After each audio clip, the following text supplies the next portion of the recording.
Hi guys! And for today's videos, birthday nga ng Tita Joy nila and for the go na naman ng mga kakli. Ginamit nga namin dito yung e-bike namin dahil malapit lang naman. Disclaimer lang muna na hindi kami dumadaan sa National Highway. Kadalasang dinadaanan namin ay mga second road. Pero maingat kami at may driver's license. At bukod doon, private talaga namin ginagamit to. That time nga, ginamit namin si Liglig na palubat na yung bat niyan. Pero nakarating na kami dito sa village at sobrang laki nga ng village nito kaya nagpasundo na lang kami sa bandang gate para hindi na kami maligaw. At akala ko nga magtutulak kami dahil 2% na nga lang si Liglig. Tapos itong nagsundo sa amin, parang sila pa yung itutulak namin.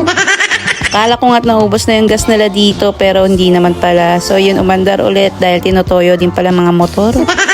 Grabe nga't nagulat nga ako sa lugar na to dahil sobrang dami nang nakatira at super ganda ng place. Ang laki talaga ng pinagbago at super peaceful. Papala rin lang talaga ako magkaroon ng sariling bahay. Ito na nga rin yung isang place na gustuhin ko. Pagkarating nga namin dito, ito nga't nauna na sa amin si Baby Enzo at si Nisha, nagsiswimming na. At itong dalawang Junakis ko, hindi talaga nagpapigil. Nagswimming na agad kahit hindi pa kumakain.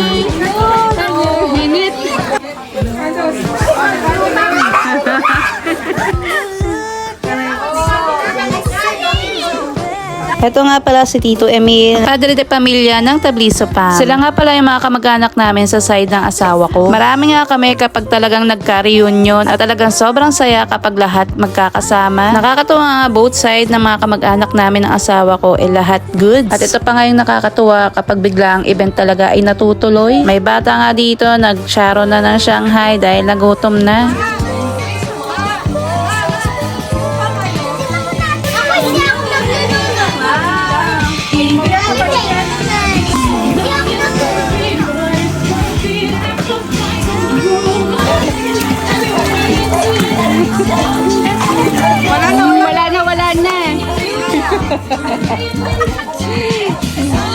Eto pangat nakakatuwa dito dahil ang dami nilang tanim. Uuwi ka nga busog tapos uuwi ka ring may bit-bit. Ano ba tayo nila lang?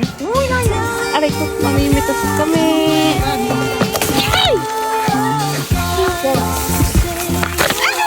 Yan! Bayabas kami. Mas may asin-asin. Ako. Masarap. Hindi ganyan sa mangga. Hala. Gumagan to. Ay, sarap.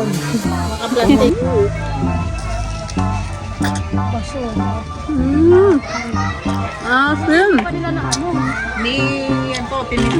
Eto nga at pagkatapos ko kumain ng isa, kumuha ulit ako dahil hindi ko talaga matiis na hindi kumain. Yung bata nga ako, mahilig talaga ako mamitas ng kamyas doon sa likod ng bakod ng tita ko. Pero nakatatlo lang naman ako at sakto na yon. Hindi rin maganda kapag nasobrahan. At after nga namin magchismisan doon, syempre for the luto naman kami ng merienda. Nakiluto na nga rin kami dito sa kusina ni na Tita Millie dahil mas masarap kasi kapag bagong luto. Si Mami Juby na nga halos lahat nag-prepare ng aming merienda. Tapos ako ito, yung ambag ko lang ay tamang chika. At ang dami nga namin chika para sa aming papayat journey. Nananawa na talaga kaming maging mataba at malaki ang tiyan kaya pinupursige talaga naming mag-diet at mag-exercise. Halos everyday nga yung workout namin at talagang nilalaanan namin yung oras. Syempre hindi naman namin totally minamadali dahil napakahirap bilang nanay. At ito nga, for the break na yung mga bata dahil kakantahan na nga namin ang kanilang tita.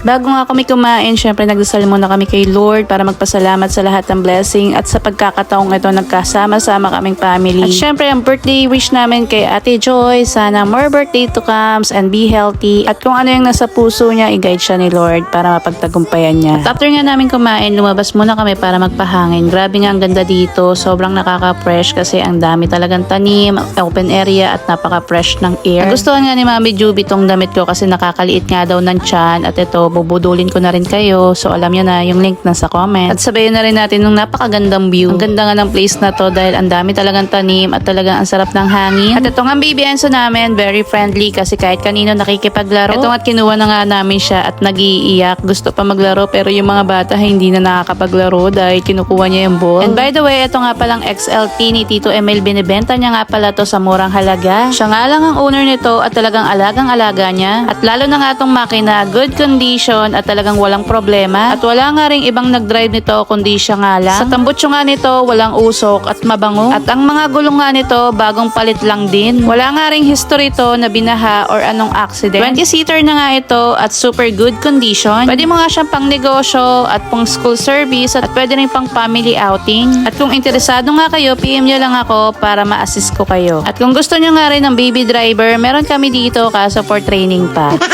Charis lang, itong batang to parang hindi napapagod. Kung anong nakikita niya sa mga tao, ginagaya niya. At itong at pinakain na yung mga manok. Itong at namitas na rin ako ng mga kamyas na iuwi ko at ipapalaro ko sana sa kanila dahil mga ayaw nga magsitikim ng kamyas. Sabi ko nga susubukan ko kahit isang piraso kung sino kakain, bibigyan ko ng 500. Pero char lang yun dahil wala tayo noon. Itong at kumagat nga sa hamon ko si Mami Juby at talagang gusto ko lang talaga makita yung reaction nila pag kumain sila nito. Isa lang? Oh, isa lang. Lahat maubos. Nang hindi ngumingiwi yung mukha.